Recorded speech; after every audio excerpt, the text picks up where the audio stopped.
now. That's the ban on importation of cars through land borders. That will be our focus for discussion this afternoon. And of course, you will know that the ban is sequel to the presidential directive restricting all vehicle imports to Nigeria's seaports only, and the order was supposed to take effect from the 1st of January 2017. But Justin, you know, the House of Representatives and also the Senate, you know, has been calling that the president rescind his decision for obvious reasons. I think we will be starting with Ibadan Studios this afternoon as we look at this ban on importation of vehicles. So let's go to Ibadan. All right, we'll move on to Ibadan, where the Public Relations Office of the Motor Dealers Association in your state is standing by. Good morning to you. Good afternoon to you. I'm so used to the morning thing. Good afternoon to you.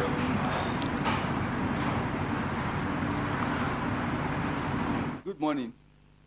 All right, and many thanks for joining us on Galaxy today. So, we're discussing the ban on importation of cars through, land borders. So a whole lot of people are saying that it's not going to all go well for people in the sector. So far, it's today is the 15th of January, right? 16th of January. So it's Justin is in a time machine today. All right, so tell me, how has it really hit your business since the ban?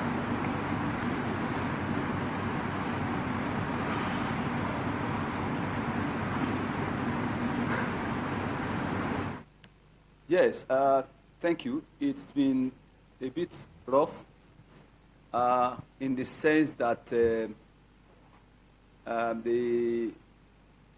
policy, or let me say the directive came about 5 weeks ago, precisely, which was exactly, it was about three weeks to the end of the year, if you could remember. And that was exactly what it takes a ship to get to Nigeria from the US, where we bring in our vehicles. So as at that time, it was about the time that some of our vehicles are being loaded at the port over there, and that's the difficulty that confronts us now.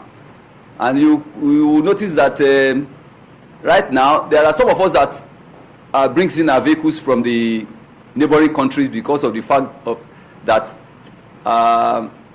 the position of the regulations at the Nigerian seaports is a bit difficult. So some of us bring in our vehicles through the land borders so that it gives us some breathing space. In Lagos, for example, it takes only 3 days for you to clear your vehicle if you don't want to incur any demurrage, so to say. But in the neighboring countries, you are allowed to clear your vehicles 5, 6 months, 1 year, you won't pay money for it. So it's been a bit difficult. We are still trying to see the way we could have discussions with the authorities so that they would give us some leverage. That's the position of things for now. So it's a bit difficult.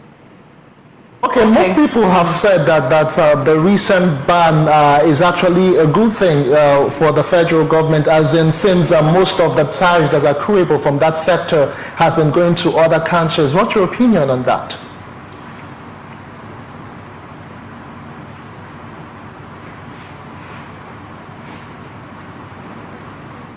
Thank you. I've said this over and over again that so we are stakeholders in the economy. We are not only stakeholders, we are major stakeholders. We feel that the government should involve us when decisions like this are to be taken. There's no doubt that there are leakages in the revenue accruing to the government from this department. However, the government did not look at, not look very well. If we are considered major stakeholders and we are consulted, there are ways by which we'll be able to make, the government did not put such light on some areas.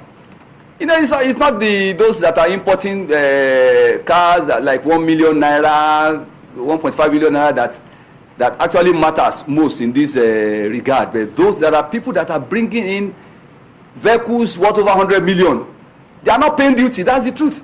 They are not paying. They are not paying. So definitely, I believe strongly that this policy will affect the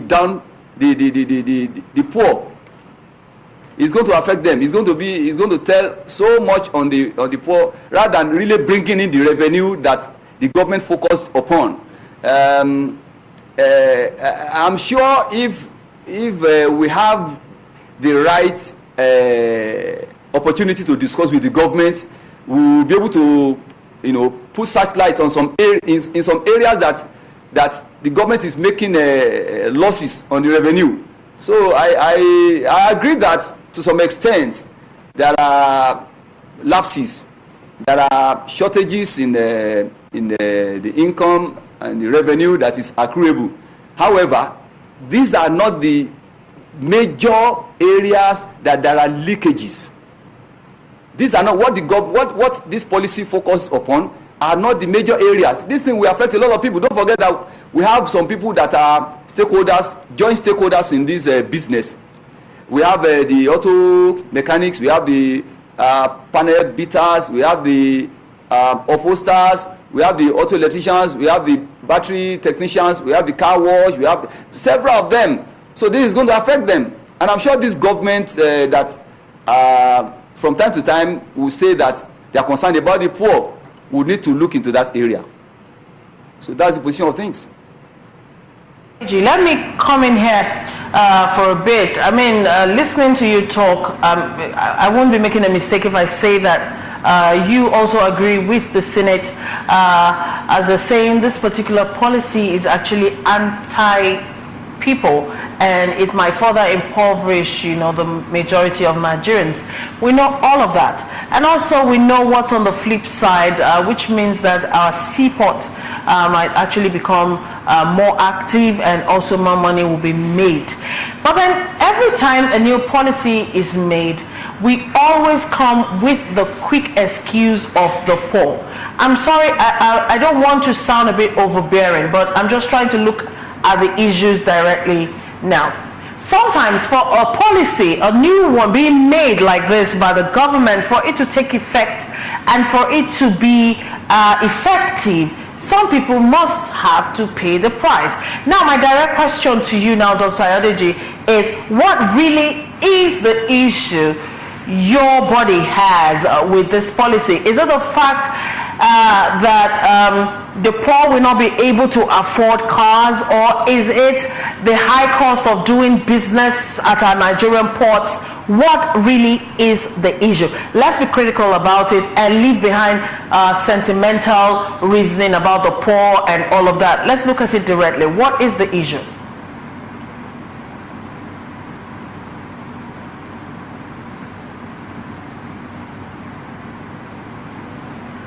Thank you. Well, I am not being sentimental. I am not sentimental, and we are not sentimental on this matter.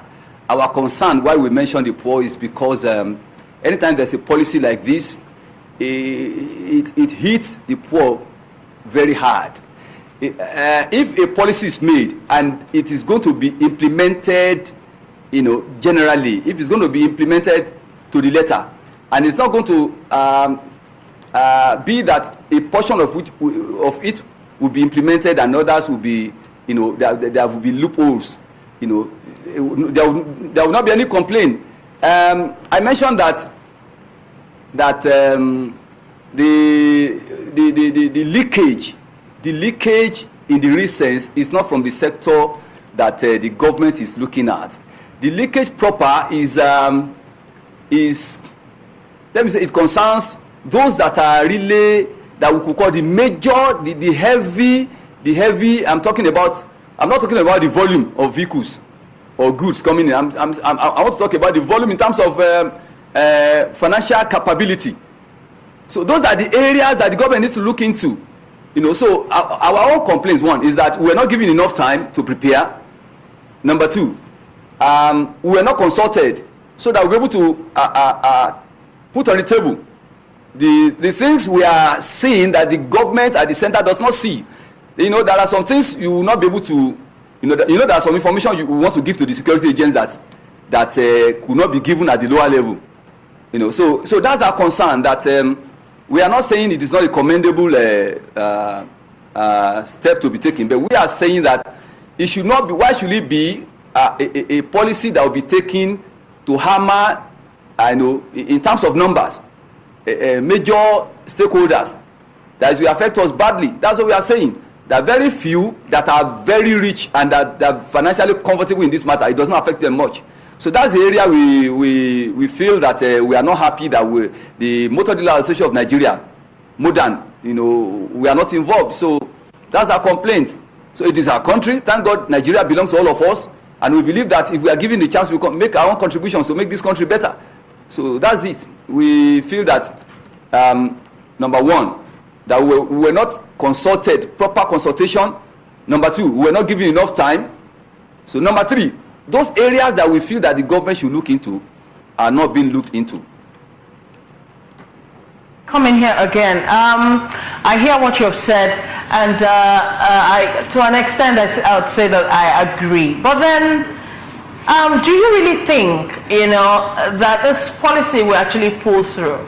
Seeing the porous nature of our borders, do you think this new policy by the government will actually check smuggling?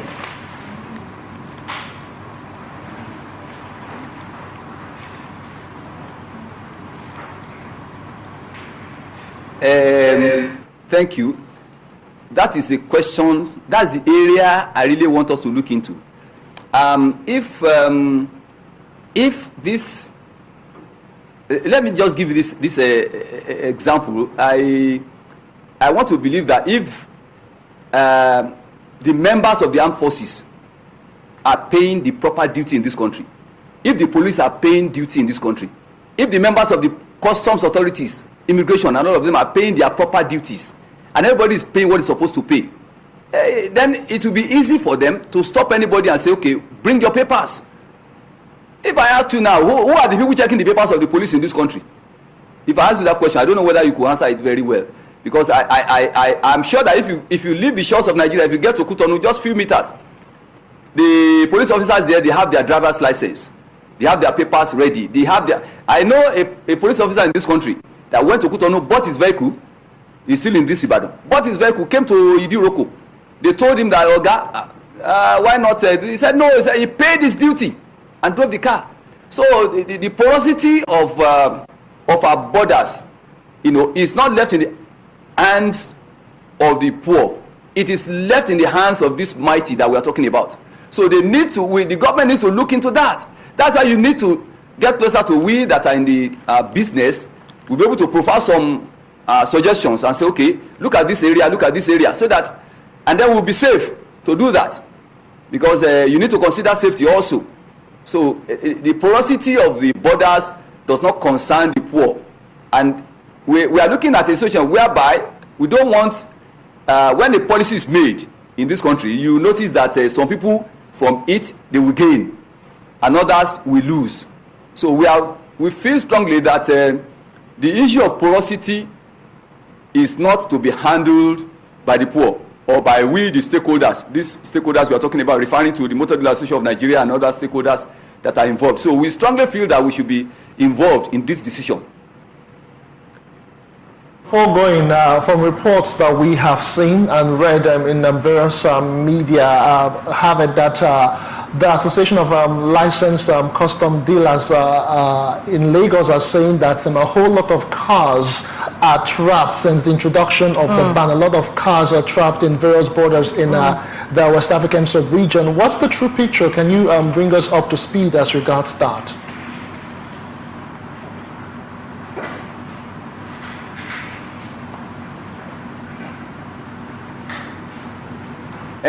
Yes, thank you. This is the same thing we are saying, that this policy was introduced precisely 3 weeks to the end of the year. And as I'm speaking with you now, there are some vessels that are just taken off from the US. Some are just taken. It takes 3 weeks precisely from Baltimore in the US to get to Lagos. And it was exactly 3 weeks that the government gave us a deadline. And with that 3 weeks, what it means is that even the ship that was just still loading, some of them it takes like 1 week to load, some more than that. Some of the vehicles that have been taken to the port to be loaded will be stranded. That's what we are saying. That's why we said it should be delayed. Time should be given. Though I read few a couple of days ago, I learned that there's a plan on the way to have 100 vehicles port, this and that. This was what we have profiled in the past, that if we could be allowed to bring in these vehicles and it was sort of a bonded garage, so to say, that the customs will be able to come, will make arrangement to the payment of the duties. And that brings us back to the issue of demurrage. I don't know where else in the world, that especially in this Africa, that somebody will be asked to bring his vehicles, his goods, to be cleared within 3 days. And you know that if you don't clear within 3 days, the next thing you will see is that demurrage has eaten it, and then they bring some papers. A car worth about 2-3 million will be sold for 50,000. Go and find out, and somebody will go and open a car shop somewhere. So I feel that the problem exactly is the fact that the time limit given to comply with this policy has seriously and severely affected our vehicles. That's why you have these vehicles stranded at the borders now, border post, Seme, Idiroko, and especially in Cotonou. Some of us are confused. We have some vehicles that we want to play. We want to pay Nigerian authorities. We don't know how to do it. So, but we're not consulted. So that takes us back to lack of consultation to the proper channels. We are not talking about only those that are heavily powerful financially in this business. We are talking of those that are just coming up. So it is true that at the land borders now is jam-packed with vehicles that are yet to be cleared, and people are ready to pay the import duty payable on the vehicles. So these are the things that has confronted us. A reasonable person will not want to support a neighboring country, leaving his own native country to jack up the revenue. But alas, we were not consulted. We were not given enough time. We're not the necessary people were not consulted. So the vehicles are stranded. It is true. Other vehicles are still coming. More ships are coming, dropping the vehicles at the neighboring countries. So this is the situation we find ourselves. Going forward, a lot of people are saying that since we don't really have comparative advantage to manufacturing cars, and we're talking about processing and assembling cars at this period, that more incentive should be given to assembling of cars in Nigeria instead of looking to import used vehicles. What's your opinion? What do you think about that?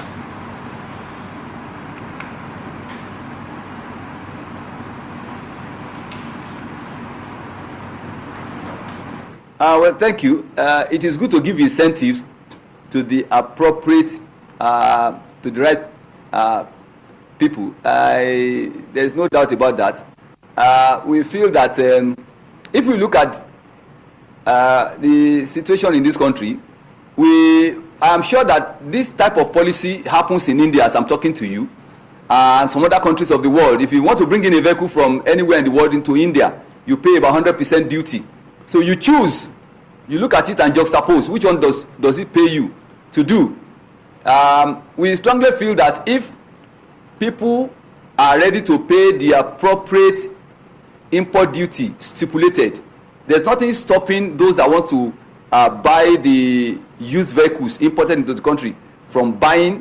And then when you give incentives to the assembly plants, those that want to buy from the brand new that is being produced, we approach the brand new.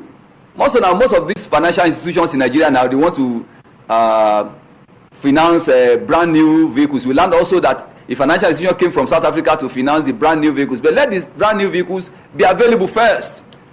If it is available, people will not be able to compare. Do I go for this or go for that? That's what we are saying. That you don't just kill before you bring in before you bring up the new vehicles, those companies manufacturing. You don't need to kill one to destroy one before you bring it. So we believe that the two should go pari passu, side by side, so that after some time people now consider, okay, let's go for this.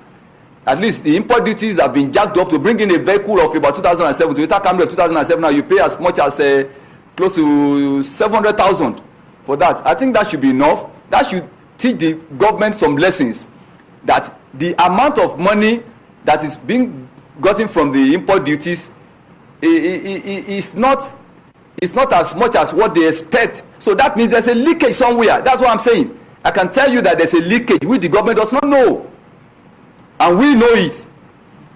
So that's where we are going. So they should leave. Our own opinion is that they should leave the imported vehicles called Tokumbo to keep running, as well as encourage those ones. If not, what happened to Volkswagen of Nigeria will happen. What happened to Leland will happen. What happened to Peugeot Automobile of Nigeria will happen. Who are those people eating it? It's not the poor people. They are the people hammering in and destroying it. So, and they are ready to do the same thing. If you don't allow competition, let there be competition. And we contact the necessary stakeholders. We give information only to the at the top level. Because we also need to consider security. So my prayer is that God will help us in Nigeria. Actually alarmed at this policy, and one of the reasons being that as always there's no alternative measures put in place by government to ensure that Nigerians will always have access to let me not use the word cheap but affordable cars. Having said that, do you even think that Nigerian ports are friendly enough to receive vehicles? If we now want to look at cars coming in through the seaports and all of that, in our ports has to be up there ready and raring to go. Do you think our ports are friendly enough for this kind of move?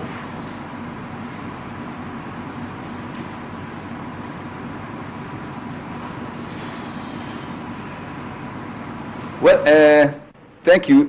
This is what we are saying, that Nigerian ports, there are a lot of leakages. Let me give you an example. The cheapest car in the world now, from my own findings, is a car called Tata Nano, made in India. It is just $2,000. And if you bring in that vehicle to Nigeria today, by the time we begin to add this one, add that one, I'm sure that car will not be sold for less than 2 million naira. You will now ask, how would $2,000 arrive at 2 million naira? The new cars you are talking about in Nigeria, let's see how we are going to do it that it will not be nothing less than 2 million naira. So I would not agree that I would not say that the Nigerian port is friendly. That's why I say that the leakage to the government revenue in this regard is enormous. It's enormous. People are rich, individuals are very rich, and the government, by the time the government looks at the port and says the revenue coming from there is low, probably they will say, okay, go and jack it up. The same thing will fall back upon the burden, placed on the poor importers. If you want to bring in a car of 2015, for example, at the port, Ford Edge 2015 was cleared for 5.5 billion naira. You can quote me. And if you want to bring in a car that you have bought for, say, $200 in the US, you pay the auction fee, you pay the shipment, the thing ends at around $1,500. And you want to clear in Lagos, you are asked to pay as much as 500,000 naira to pay. As import duty, you pay the import duty, which is about 35%. Then you pay 7% surcharge, you pay 2%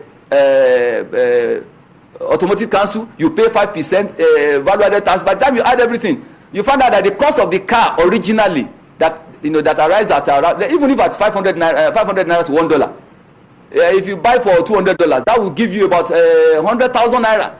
The car will get to your doorstep at around 1.1 million. So how do you go about that? So I don't believe that the port is friendly. The Nigerian port is not friendly at all. Whereas at the Benin Republic, for example, now if you bring in your vehicle, they will not charge you anything for the demurrage for 1 year, and nobody will charge you. In fact, presently they are saying you are not going to pay any charges, and their charges is just flat.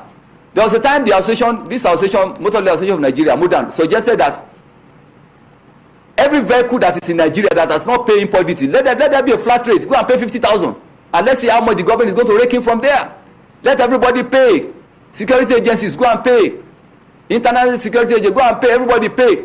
But alas, we compile the list of the vehicles of those that are bringing in their vehicles without paying duty, because the members of our association, we have ensured that everybody pay the appropriate import duty.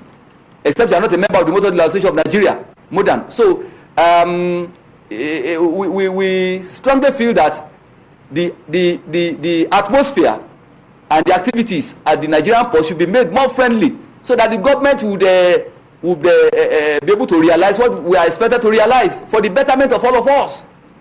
So that's it. The Nigerian port is not friendly at all compared to other ones that we have around Nigeria. Thank you. Vincent Ayodeji, we're going to take a very short break and then we'll return back to you in the studios. And to our viewers, we're still looking at the ban on importation of vehicles through the land borders. That's our topic of discussion today. And of course, our lines are still open for interaction on the program today. Now, before we take that break, let me quickly quote what Senator Dino Melai of to explore the part of the land borders. But don't you think that the leakages that you were talking about are mainly still due from the land borders, because we've heard of smuggling through the land borders? And again, don't you think that if the government just, will I say, make the seaports the only way for vehicles to be imported into the country, that way they can actually track down all the vehicles that come into the country and know exactly how much of duties they are getting in a said year?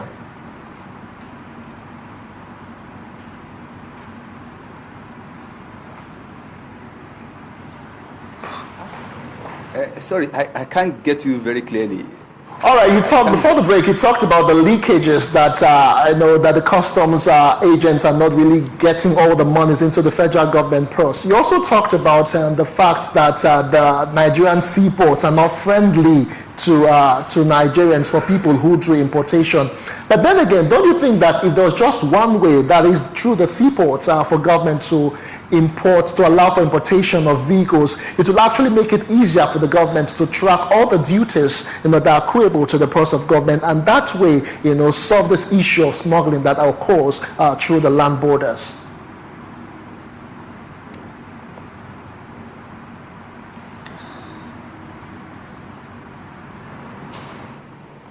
Thank you very much. I want to repeat that the leakage, or rather the leakages we talk about, is still prevalent.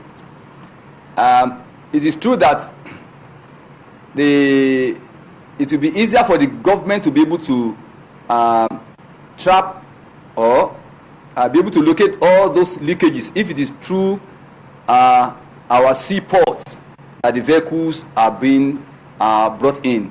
But our own question is, why should others be made to suffer for the laxity of the security agencies? In the first place, why should there be leakage from the land borders? Why? So what we are saying is that it is true that from the seaport it will be easy to manage. Let me give you an example. If the government makes up its mind today that every vehicle that is coming to Nigeria, I'm sure that each chassis number has its own unique number, separate from the other, just like fingerprints. If everybody, including those that are selling brand new vehicles, could present the chassis numbers of the vehicles that have been sold and those that have been sold by our association members, if that could be made to be presented and searched, if there's a way it could be searched to know those that have paid the import duties, I'm sure that the vehicles that came in through, the used vehicles, the Tokumbo vehicles, will now account for 5% of the shortage of the duty that is accruable to the government. I am very sure of what I'm saying. So, well, it is left to the government to look into that, whether it is really because the land borders are allowed to bring in the vehicle that caused the leakage. It is left to the government. You notice that those are the areas, the little areas, the so-called masses. You said I should not mention the poor masses again. Well, I'll be compelled to mention that, because if you know what is happening now in this business, it is serious. It is serious. So it is left with the government to be able to know whether it is true. Let's try this. Let the government try it. and see how it goes. But we are sure that it is very clear to know that the shortages and the leakages we are talking about is not majorly from the business people, I mean the stakeholders in this business. It is rather in the hand of the government and the security agencies. All right, just to quickly mention that you can interact with us on the program via SMS only. Please don't call the number, just send your text messages to the number 07087407508. I'll take the number again, 07087407508. Okay, you can also interact with us on our various social media platforms on Facebook and of course on Twitter. And you can also send a text message to this other number, 0812-177-5348. I repeat, 0812-177-5348, and you can be a part of this discussion. All right, going forward, Dr. Ayodeji, let us paint a vivid picture now for Nigerians who are watching the program at this time, because if this policy does come into effect and is being implemented, a lot of people in some quarters are saying it will lead to a rise in the already high rate of unemployment that we have in Nigeria. Now, I want you to actually break it down so that those who are watching can understand how closing up the land borders, can actually affect the average Nigerian up until the point where people can actually become that idle. Let's do that.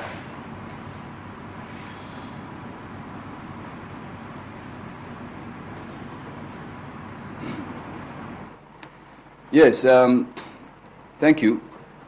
In the first place, I mentioned that there are some other stakeholders in this business. We have auto painters. We have, you see, when you want to buy our vehicles from the US or from Europe, what we consider is we buy from the auctions, majorly from the auctions. And what are the reasons? One of the major reasons is because you want the price to come down a bit. If you see a vehicle that the windscreen is broken or the rear lamp is broken or the bumper is affected, it will bring down the price a bit. So when you buy that and you get to Nigeria, you give to panel beaters to just panel beat a bit. You give to auto painters to paint. Then upholsters, if the upholstery is not good enough, you want to change from fabric to leather, you do that. Auto electricians, if one lamp is defective, and then our mechanics, then you have drivers, you have car wash, then you have several like that works with us.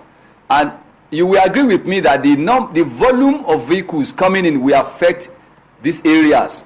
And this is what we talk about, that those that are going to, that this policy will affect directly are much more than those that are going to gain from it. So it is our candid opinion that those that are going to gain from it most are the heavily rich people, that some of them were even cheating the government, that the government did not know.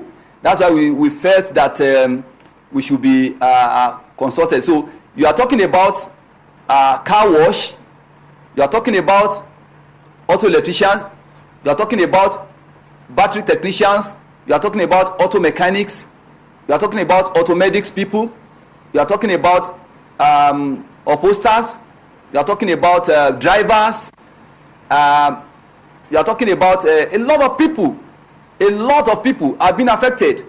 And I hope the government is prepared to feed them, because some of these people I've mentioned makes their money, let me say, weekly.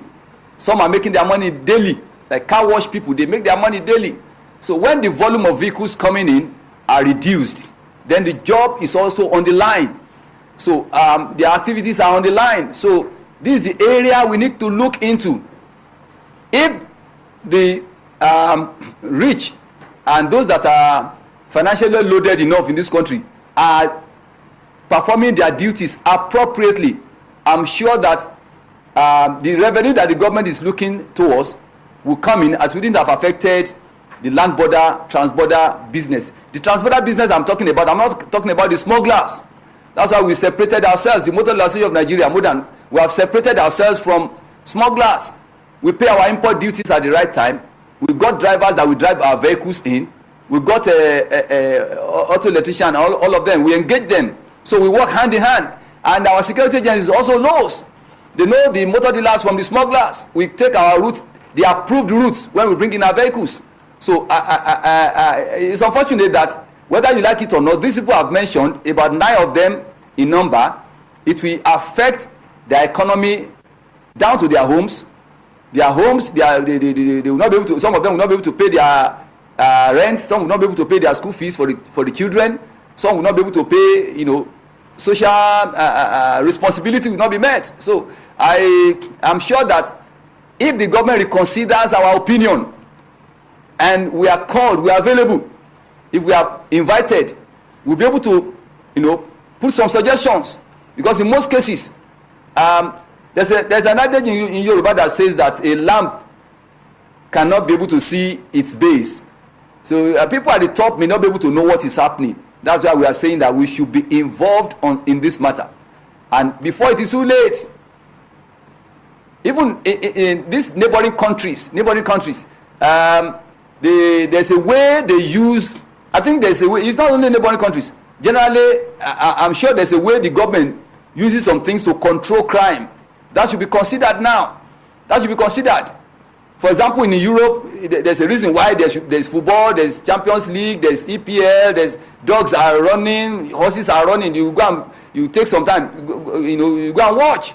So there should also be, if there's nothing that is taking the time of our people, especially the low-income earners, if there's nothing that is taking their time and they are doing their work, they are making their money, why do you want to send them out of business?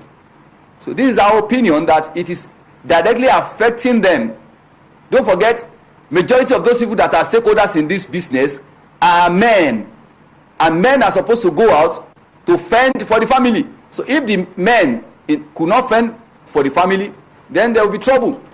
So directly or indirectly, it affects about 90% of the populace. That's our opinion. All right, let's quickly go through some of the messages that have come in because of our time. This one says, let's tell ourselves the truth. Nigerian government, security men, and heavily rich people don't obey the laws of the land. From Igwe Kingsley. Another one says, the ban on importation of vehicles through the land borders is an ill-advised policy. It is a deliberate policy to create more corruption process to the Nigeria Customs and other security agents. Bush paths, illegal routes will be opened for vehicles to be smuggled in at all costs. That one is from Honorable Avose. And he sent it out all the way from Badagry. Now this other one is asking a question. It's directly to you, Dr. Ayodeji, and is asking what happens to the cars that the customs seize. Does the owner still have any rights over those cars? That question is directly to you, Dr. Ayodeji, very quickly because of our time.